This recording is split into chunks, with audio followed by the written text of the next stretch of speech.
Hello, I'm Panos Kotzathanassis, and this is ASEAN Movie Pulse interviews. Today I'm here with publicist, film producer, and programmer John Badalu. How are you, John? I'm very good, thank you. Okay, good. So first question, inevitably, so you have been in the industry for more than 20 years. So what would you say are the most significant changes you have seen in cinema and the work of the producer, let's say? It's a lot of changes, I think. I think because also the landscape of cinema is changing very rapidly. I think when I started, we still remember like even the film format was still very much like you watch screeners on DVDs, and then it changes into more like a private link, and now there are so many ways of watching films as a programmer. But also, I guess the film festival also changes in terms of direction.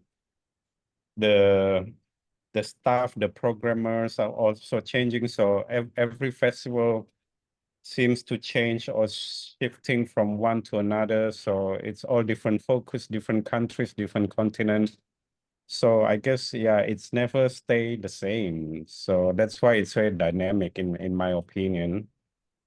Mm-hmm. Um, Apart from that, I guess also, I think when I started working in the film industry, Southeast Asia is almost like a blank spot. Nobody really knows where it is, what it is. A lot of festivals also didn't choose a lot of films from the region, so we are like a blank spot. And a lot of filmmakers from this region also don't travel a lot to other big international festivals, so we are unknown basically.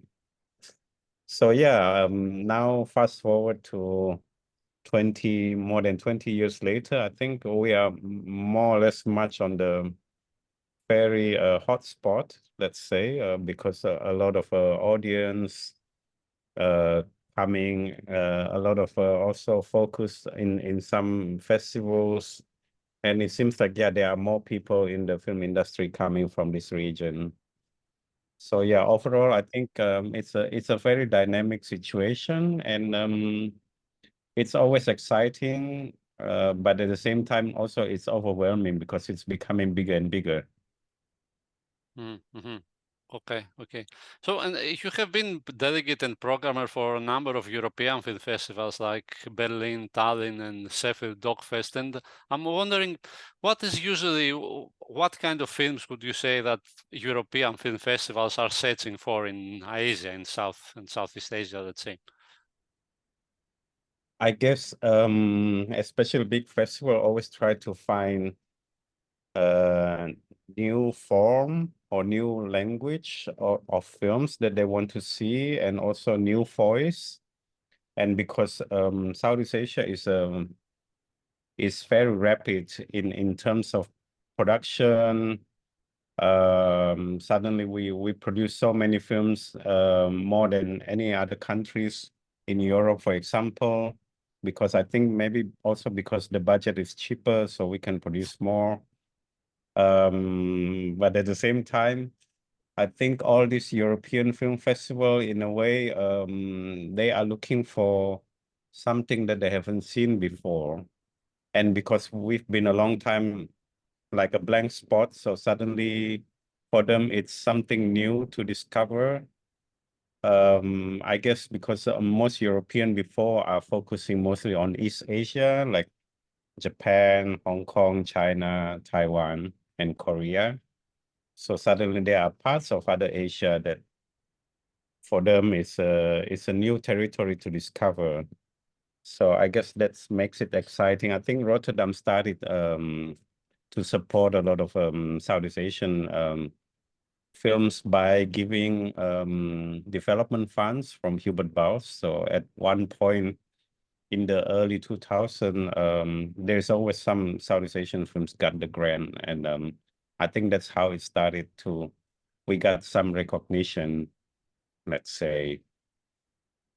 So in a way, like a lot of these European film festival because they have no contact or no idea how to reach all these new filmmakers in Southeast Asia. So they need people from this region to help them. So that's why I guess I got a job offered as a delegate to scout films from the region because they need someone from the region to recommend to them because yeah, all these filmmakers in Southeast Asia are not really good in promoting themselves. Yeah, yeah. I know. Okay. And so how important would you say are these European or Western in general funds that happen? Therefore, you have funds, you have labs, and also you have foreign investors now with Southeast Asia. How important are for the system, let's say, in countries, let's say Indonesia? I guess if you are talking about now, Yeah. the time is now, it's kind of half-half. I guess because we have a very growing market in the country itself, locally. So some filmmakers think that they don't need any international market, so they don't need any international exposure. So they don't really, let's say, they don't really care about those international recognition. But of course, there are also filmmakers who really wants to go global, so they need to follow all these kind of requirements or to tick all the boxes that needed to be ticked to get out there in the international platform. So that's why a lot of them goes to this script lab organized by the Europeans, fundings, facilities for posts, and also to premiere their films in those festivals. But now even for the fundings, for example, it's shifting because before we really rely on European fundings, but now there are so many new initiatives in the region to also provide funding. So now I can see more and more Pan-Asian co-production, like Singapore has funding, Taiwan has funding, Philippines has funding. Inside Thailand, they have fundings for their local films. Indonesia also has. So somehow that shifted a little bit of European-centric kind of recognition that we used to kind of need it. Mhm, mhm. And I know that before the pandemic, at least, Korean companies have started to invest heavily in Indonesia. I know CJ did, but does this continue or has it stopped? It does continue, but it's not as aggressive as they are in Vietnam. Mm. I think in Vietnam they are very successful. They approach them. It's fast making films, while in Indonesia they want to do the same, but at the same time we also have a big market locally with local cinemas. So for them, it's a little bit more difficult to get into Indonesian market because of some regulations, government regulations to protect the local industry. And also the filmmakers themselves kind of a little bit reluctant at the beginning because what Korean wanted at the beginning is to do a remake, and Indonesians filmmakers want to have their own stories to tell. So I guess that makes it a little bit slower until now for the Korean to penetrate Indonesian market. I guess in the last 5 to 10 years, then there are starting more collaborations in terms of storytelling. They are not too imposing anymore on remake, but it's like, okay, they are more open and try to collaborate with Indonesian filmmakers. But at the same time, Indonesian has a lot of private investors because the market is growing so fast. A lot of just locally produced, locally funded films are being made in Indonesia. So somehow it's either you need it or you don't need it. It's not really very much clear anymore. Like everyone seems to be able to make films that they want to make. Okay, and Yeah.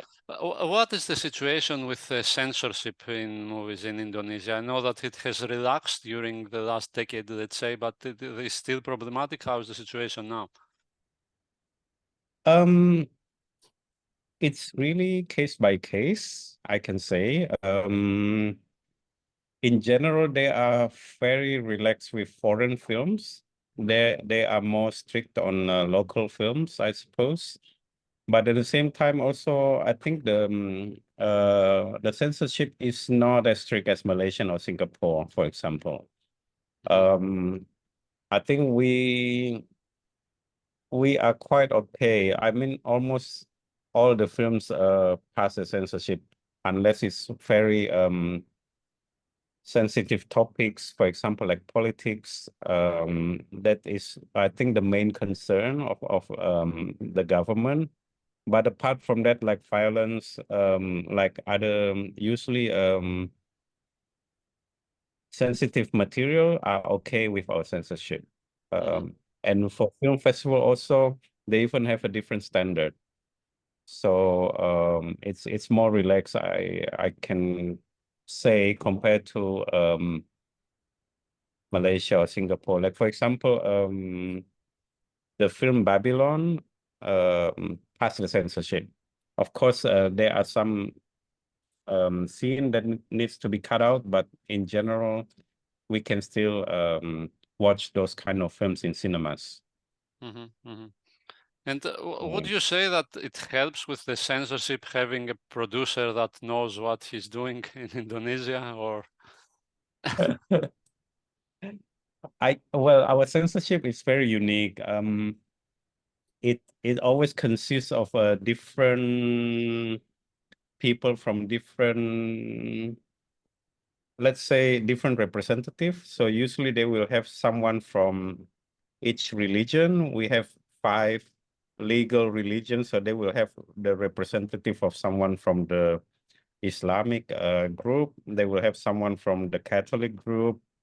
We have those kind of people. There is also a member from the police department usually, and then you got filmmakers who become the member of the censorship board. So the way they work, basically, they really have to preview the films, but the one that come to see the film are all on a rotation, on a schedule. So not everyone has to watch the film. So at least they have 3 people or 4 people from a different group will watch the film and give their opinion. So in a way, it's very unpredictable. So it depends who watch your films. But in general, it's really relaxing. Now it's they are not very much strict, I must And say. Yeah. And tell me a bit about the role of the producer nowadays, because most people think that the producer is someone who just raises money for the movies and that is it. So, but how would you describe it? Well, I think that's still almost the image of the producer until now, unfortunately. But I guess I am trying also to at least educate the younger filmmakers, saying that a producer is actually like a partner of the director. So they have to walk hand in hand, like really life partner, and producer is basically in charge of almost everything of the production from the beginning, developing the project until the distribution. So that's still a little bit difficult, I must say. I guess only filmmakers who really wants to go international, that they will really start acknowledging the role of the producer is bigger than the one that they know. And I think it's of course it's a learning process for all of them, but Yeah, it's getting there. I guess it's more difficult in the sense that how the producer themselves, because most of us are really self-taught. We also learn from other people or from just jumping into a project and being a producer without knowing what it is. So we learn by doing, and yeah, it takes time also for us to understand that, like, okay, the producer actually can be in charge of everything. But a lot of producers, I must say, don't have this skill. I myself, at the beginning, I always have another producer, like a tandem producer. So I will be more in charge on the creative process, and the other producer will be in charge of the money and the sponsorship and other administration, while I'm more in charge of, like, yeah, shaping the story with the director, looking at the script, and yeah, and editing and distribution, for example. So we really divide our work because at the beginning for me, because I work also as a programmer, I don't have a full-time concentration to be a full-time producer. So that's why I need a tandem partner to do it. But yeah, nowadays I was thinking, like, okay, if I want to produce a film, I want to be a full-time producer. So I don't divide anymore with a tandem producer, let's say. But Mm-hmm. yeah, it's a tough job, I must say, especially if I'm coming from scratch. Like I don't have a company at the beginning, and then it's also like I don't produce so much because I'm more programming in my job. So I guess that's why it's like half and half. Mm-hmm, mm-hmm. And you had films that you have produced or worked in premiere in Cannes, Berlin, Sundance, Locarno, Rotterdam, Busan, all over the world. So how significant was the fact that you were there for those movies to be presented there, you would say? I mostly work with first or second time director. So I guess it's important for me to be there to introduce them to the scene. Like, okay, it's a bigger scene out there. This is what you need to do when having a premiere. You need to have a lot of preparation before going, even before the premiere starting. Like to pick a sales agent, to do some publicity. And well, even before that, like when the film finished, you need to talk to programmers of these festivals and kind of having a private chat with them and say, like, I have this film, and maybe there is an opportunity to be screened there and all that. So all this work usually unknown for producers in general. So that's why I'm usually more like a guide to guide them, like, okay, this is the whole world out there. This is how you learn. Like, don't watch too many films in a festival, but networking is more important sometimes. Going to parties are more important sometimes, rather than watching 5, 6 films of your favorite directors because they are also playing. So things like that, I guess. And I love working with first or second time director because they still have a whole long career in front of them, Mm-hmm, rather than the one that are already established. They know already what they need to do, so I don't need to accompany them. mm-hmm, mm-hmm. Okay, I would like now to ask about some of your individual works. Like first, the first one of yours I watched like some years ago was Mouly Surya's What They Don't Talk About When They Talk About Love. So can you tell me a bit about that? And did you know that Mouly will become a big star and direct in Hollywood and whatnot? Yeah, I'm usually very picky in choosing directors as well, because the first time either I come to them or they came to me, the first thing I said is like, well, if you want to work with me, it will take 5 years to develop this. Hmm, So usually they either say, okay, or no, okay, then they will go away. if the one say, okay, yes, I will commit myself or dedicate, then I will work with them. Like Molly from the beginning, I actually know Molly from her first film, from fiction. So I was at the time also a journalist. So I interviewed her for this film. And I liked the way she talked and expressed her ideas. And I thought, okay, I would like to work with her for the second film if it's possible. So that's why when the second film, I kind of came on board a little bit later, but I'm very happy the result of the film is turning that way.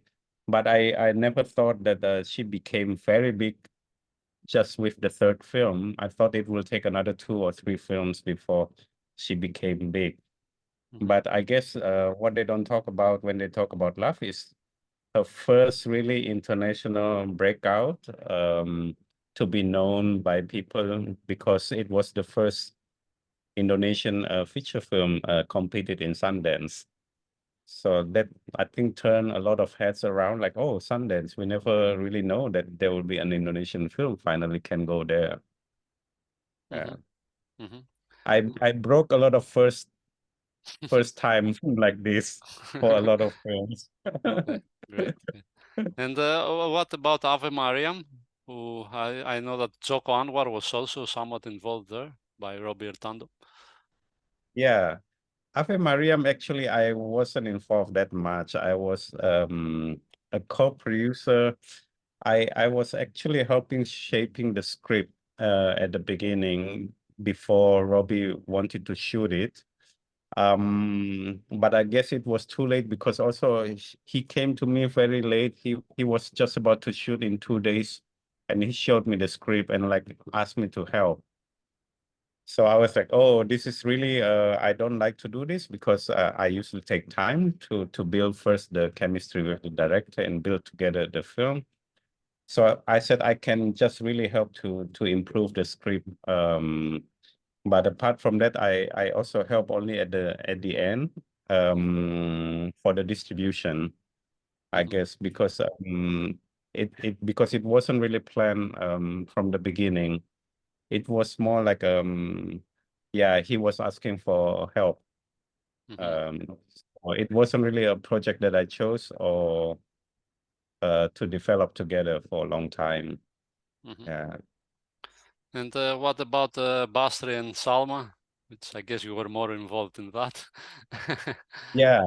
Basri and Sam, I was involved from the very little idea from the beginning until it become a hit in Cannes. Well, I worked with Khozy before with his previous short called Makassar is a City for Football Fans.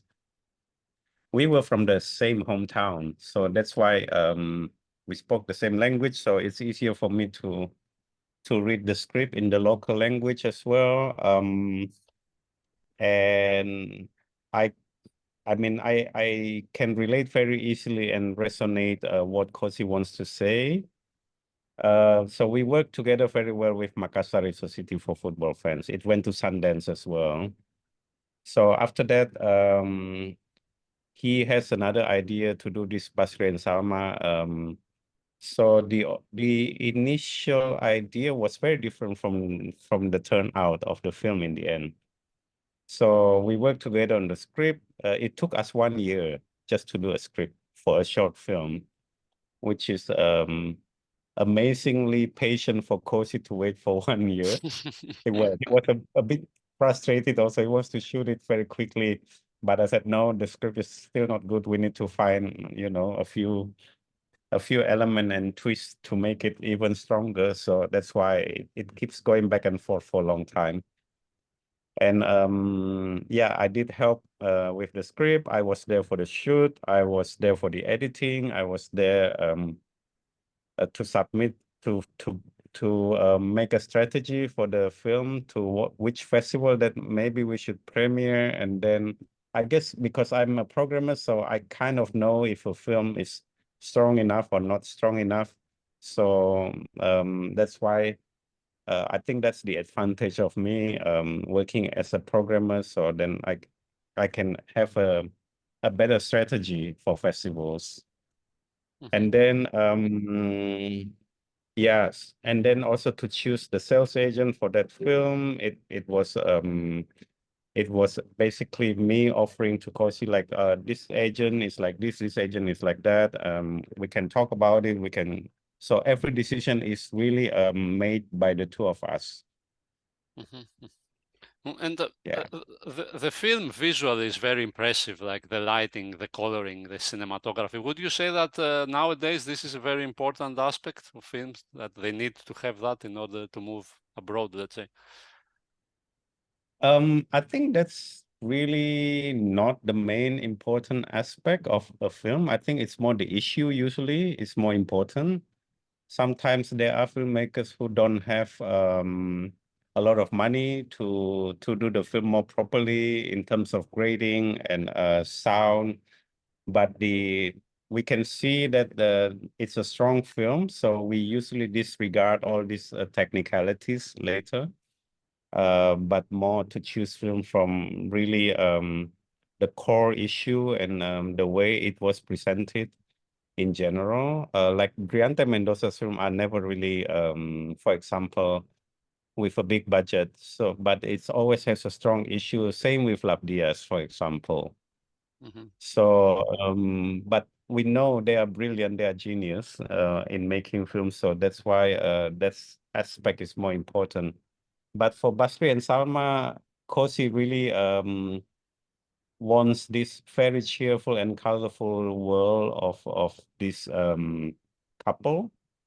And actually, we were thinking of having a cinematographer from Jakarta because we shot in Makassar. We said, okay, we might not have a good cinematographer from Makassar because probably they don't have a lot of experience yet. So we were thinking of looking for cinematographer from Jakarta. So we list down the top 5 cinematographer that we think can do the work. None of them were available.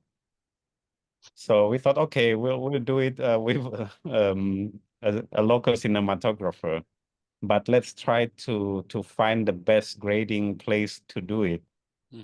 So, but then the cinematographer is really, really competent and really doing a good job.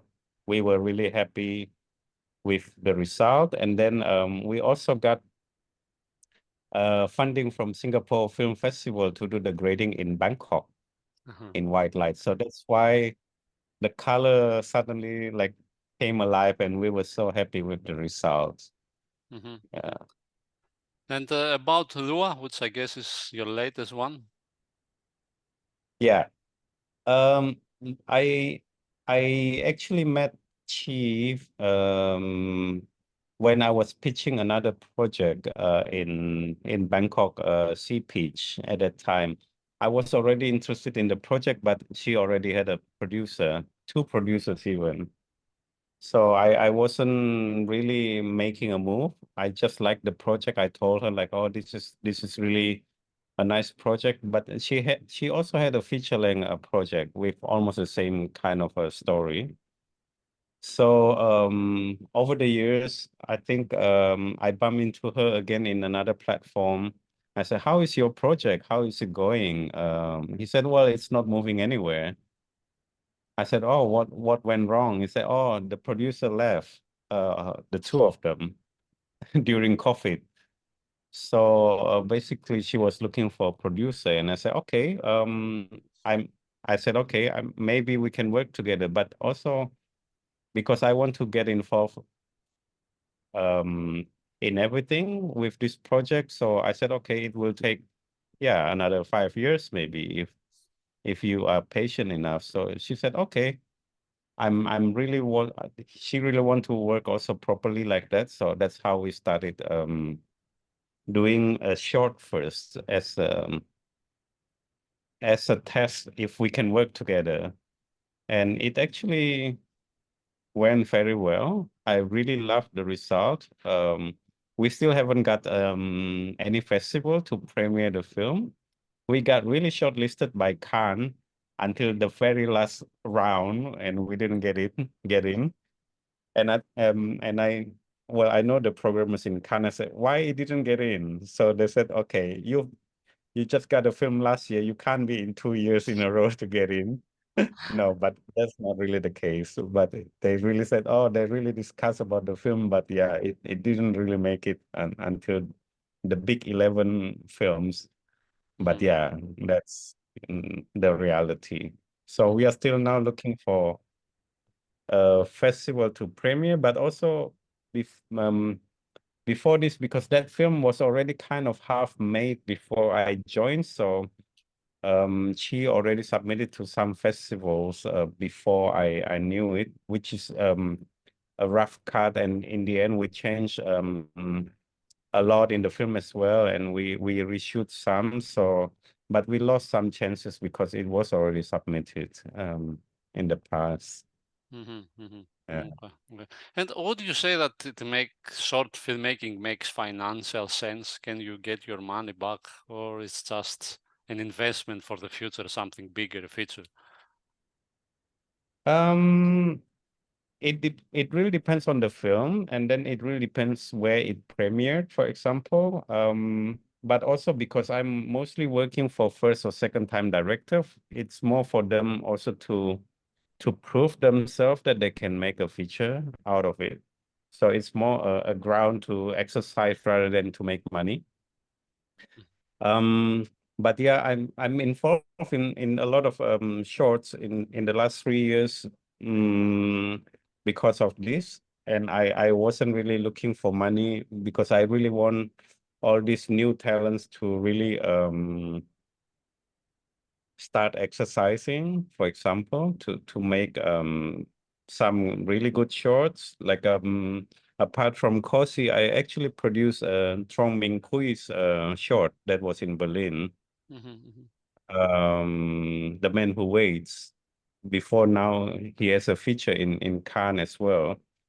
So yeah, so I was trying to produce. I also produced Saints film that went to Clermont-Ferrand and Winter Tour because I was developing a feature with him as well. So I said you need to exercise to make shorts. And yeah, the last short went to Busan. So I was very happy with that.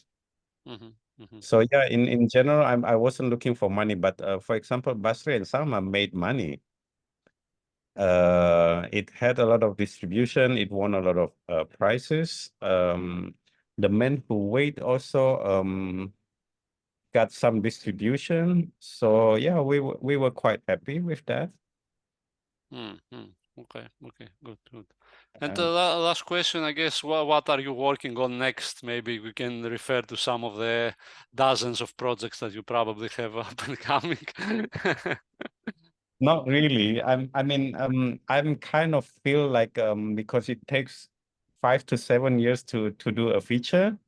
So, and I'm so old. I really don't want to do this anymore.